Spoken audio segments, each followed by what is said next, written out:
Aujourd'hui, dans votre émission Warm Up, nous vous présentons le Kia Carens. Il n'existe pas beaucoup d'alternatives, surtout si vous cherchez un monospace abordable et compact pour 6 personnes. Ce monoplace Carens, il avait l'air plutôt démodé dans les premières générations, mais la 4e génération est un monospace élégant et moderne. Il a même l'air attrayant avec un visage familier de la marque Kia et une apparence élégante. Des phares avec une signature lumineuse avec technologie LED. À l'arrière, il complète le style de l'ensemble du véhicule.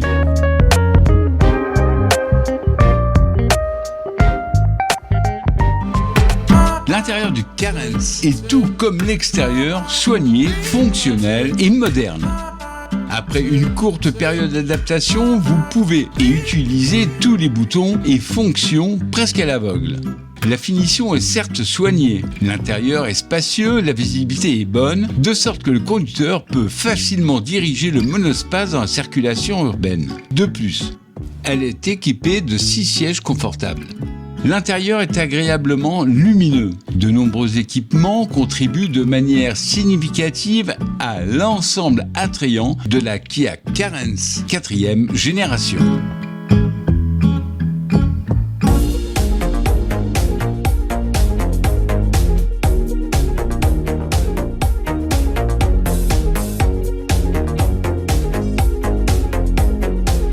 Kia, movement that inspires. Salut à tous et bienvenue dans votre émission Warm Up. Aujourd'hui, nous sommes à Marigot, à Saint-Martin, pour vous présenter cette nouvelle Kia avec Cécile. Bonjour Cécile. Salut Christian. Cécile, nous l'avons invitée car il y a 11 ans, elle faisait partie des premières personnes à essayer des voitures pour Warm Up. Et bien, ça ne nous rajeunit pas, mais ça me fait un super plaisir de se recevoir aujourd'hui dans Warm Up. Est-ce que vous êtes prêts à voir Cécile au volant? Eh bien, c'est tout de suite en image. Regardez.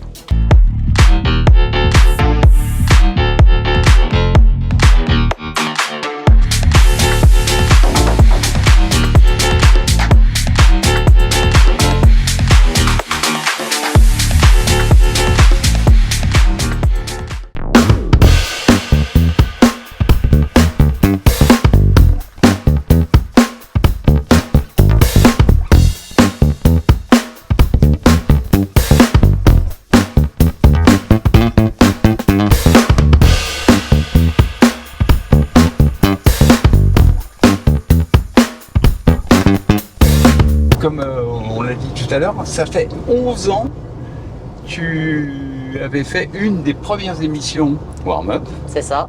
De ce temps-là, le concept, c'était la personne toute seule dans la voiture. Ouais. Et donc aujourd'hui, on se retrouve 11 ans après, tous les deux. Encore, oui. Encore, à Saint-Martin pour un essai de voiture.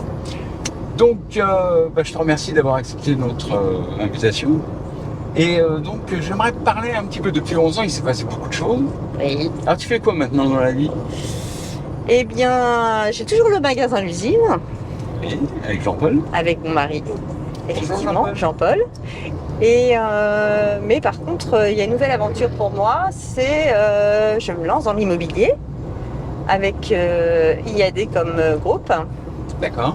Et j'avoue que c'est une très très belle aventure pour moi parce que ça fait longtemps que ça me tournait autour plus ou moins par des différentes propositions, etc. Et puis j'avais toujours donné la priorité de choix de vie pour mes enfants. Et donc du coup, maintenant que j'en ai 2 qui sont un peu plus grands, j'ai un peu plus de temps et donc je peux me consacrer davantage à ce qui me plaît réellement, c'est-à-dire l'immobilier. Et maintenant, du coup, en découvrant IAD, c'est un système de parrainage, donc j'ai une marraine, moi. Le principe, c'est de satisfaire les clients et les potentiels acheteurs pour que les biens puissent être vendus rapidement et satisfaire tout le monde.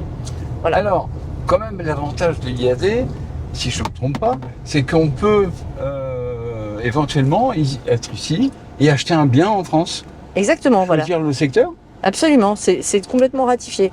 Là, on a dans notre branche, puisque c'est un système de ramification par rapport au parrainage, l'avantage, c'est qu'effectivement, on a des contacts partout en France, mais pas qu'en France, il y a aussi à l'étranger. en Espagne, au Portugal, en Italie. Donc c'est vraiment une ramification et ça veut dire que des gens qui sont, par exemple, certains clients qui veulent investir dans d'autres pays, on peut les conseiller par rapport à d'autres personnes de chez IAD qui opèrent dans ces pays-là. Je veux vendre ma maison ou mon appart Oui, pour aller, je sais pas, en Espagne, voilà, ou n'importe où. Donc je peux passer par vous en me disant, c'est voilà, ça. chargez-vous de vendre ma maison ou mon appart et trouvez-moi l'équivalent en Espagne ou au Portugal ou je sais pas où. Exactement. C'est ça. Voilà. Dans l'immobilier, souvent, c'est quand même des projets de vie. Ça engage la famille, ça engage beaucoup de gens. Et du coup, c'est pas qu'un projet personnel. Donc vous êtes combien de conseillers IAD, alors on est sur Saint-Martin? sur Saint-Martin, on est une dizaine, un peu plus d'une dizaine. Il y a une très bonne entente entre les gens de IAD, les conseillers. Et du coup, par exemple, si j'ai un client qui recherche un bien pour faire de l'investissement ou qu'est-ce, on a des groupes entre nous. Et si les autres conseillers ont des produits qui peuvent les intéresser, il n'y a vraiment aucun problème. Il y a un échange et une bonne communication qui fait que ça avance bien, quoi. En fait, le plus dur pour un conseiller immobilier, Oui. c'est d'avoir des biens.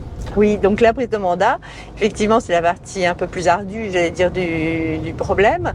Il faut que les gens nous fassent confiance pour nous confier leurs biens à la vente, et de façon à ce qu'ils ne traînent pas trop sur le marché, parce que plus un bien traîne, plus les gens imaginent que c'est pas forcément un bien qui a un souci, ou bien alors qu'il est surévalué, etc.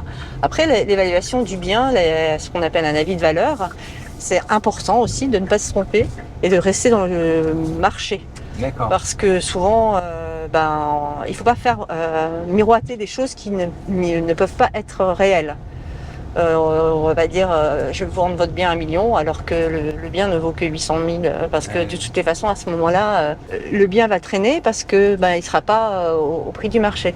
Bon, il faut dire aussi que il y a des conseillers qui sont très forts. Et quand tu as une maison que tout le monde dit que tu vas la vendre 800 et que le gars il vient avec son baratin ou la nana en disant mais tu peux la vendre 900, tu vois. Donc c'est pour avoir l'exclusivité du bien. Et il te gèle ton bien pendant je sais pas combien de mois, 3 mois je crois. Ouais, et le vendeur, il vend pas sa maison et puis il est induit en erreur. c'est ça. C'est ça. C'est ça. Et c'est pour ça qu'il faut. C'est là où je parle de confiance. Ouais. Il faut comprendre le marché immobilier et s'adresser à quelqu'un de confiance, c'est très important. Indiquer le bon prix, en fait, d'être au plus près, C'est ça. c'est quand même un respect pour le client. C'est ça. Exactement. Et le respect pour le vendeur. Oui. On Absolument. part pas dans des folies. Parce que faire miroiter des choses qui ne peuvent pas être réalisables, je trouve que c'est de l'irrespect par rapport à la personne qui nous confie son bien. D'accord. Après, c'est vrai que c'est délicat parce que souvent, c'est un bien, par exemple, que des gens ont construit, ils ont mis beaucoup d'amour, etc. Et pour des raisons X, ils sont obligés de vendre. Et ils estiment, eux, que ça vaut tant. Et leur faire admettre ensuite que s'ils veulent vraiment vendre, ça ne sera pas à ce prix-là, c'est pas évident. Je comprends, parfois on se fait des fausses idées et puis s'il y a un agent qui vient dire mais si ça vaut ça, il n'y a pas de souci, vous inquiétez pas. Pour refaire machine arrière et pour leur dire moi je veux bien prendre votre bien, mais ça ne sera pas à ce prix-là, les gens me disent disons ça elle se prend pour qui, forcément moi je peux le vendre comme ça si c'est ça. C'est aussi notre rôle de conseiller les gens au plus juste, etc. C'est pas juste pour avoir un bien pas cher, parce que les biens qui sont sous-estimés, c'est pas bon non plus. Bah oui. Il faut que le prix soit juste, voilà. Parce que sous-estimé, les gens se disent pourquoi c'est si peu cher. Bah oui. Donc ça va pas se faire vendre plus rapidement ni rien. Donc il faut être au bon prix. Ça coûte combien pour tu viens d'estimer ma maison, mon appart? Alors ça s'appelle un avis de valeur et ça ne coûte rien. Ça ne coûte rien. Non. Et ils peuvent en demander dans plusieurs agences, dans plusieurs réseaux. Quand on veut vendre son bien, on peut demander un peu partout. Après, il faut faire attention. Effectivement, c'est une estimation qui n'est pas faite à la légère. C'est en fonction de ce qui s'est vendu, de ce qu'il y a à la vente, de ce que l'on propose, de trouver des biens similaires et pour justement trouver le marché juste. En combien de temps les biens qui ont été vendus du même type ont été vendus, à quel tarif, enfin tout ça, ça fait partie de l'avis de valeur. Donc un avis de valeur, c'est pas fait juste comme ça. Bon, on a bien compris les avis de valeur. Voilà. Ok. Alors maintenant, parlons un peu de tes enfants. Ah, vaste sujet. Alors oui, alors une bonne nouvelle pour ce week-end, pour la plus petite. Elle s'appelle Charlotte, c'est ça? C'est ça. Elle a 16 ans, je crois. Exactement. Donc ce week-end, ma fille est championne de Guadeloupe de beach tennis dans sa catégorie qui est U18, c'est-à-dire en dessous de 18 ans et jusqu'à 18 ans. Et pour la deuxième année consécutive, il faut bien préciser aussi. Et donc, ça lui donne un ticket pour aller participer cet été au championnat de France de beach tennis. Et donc voilà, là, elle revient de la Réunion où il y avait le plus gros tournoi de beach tennis qui soit. alors maintenant, parlons de ta deuxième fille. Enfin l'aînée en fait. C'est l'aînée. En fait, l'aînée, elle est avocate à Saint-Martin. Non, elle a son propre cabinet. Et ton fils? Il a toujours été passionné de psychologie et là, il fait une formation en hypnose pour faire de l'hypnothérapie thérapeutique. Voilà. Moi, mes caleçons, mes chaussettes, mes chemises, mes pantalons, mes shorts, mes maillots de bain, je vais à l'usine. Oui, parce qu'on a beaucoup de produits Rip Curl à des prix très attractifs puisque souvent ils sont à partir de moins 20% jusqu'à même moins 50% ce sont des très très bons produits de surfwear. Et donc les produits Rip Curl, c'est surtout le sportswear, les maillots de bain. Et les maillots de bain Saint-Martin, on en utilise. Alors Cécile, conclusion, cette carence, comment tu la trouves? Eh ben formidable. Elle est compacte et spacieuse à la fois. Elle est pratique et agréable à conduire. Bon, elle est jolie. et ben voilà l'avis de notre amie Cécile. Je vous rappelle qu'elle vendait bien par rapport à IAD. Oui. On est d'accord? Oui. Et si vous avez une maison à vendre ou un appartement, n'hésitez pas à contacter Cécile. Je te remercie beaucoup Cécile d'être venue et je vous donne rendez-vous quant à vous pour une prochaine émission warm-up. En attendant, ne buvez pas d'alcool avant de prendre le volant et ciao ciao!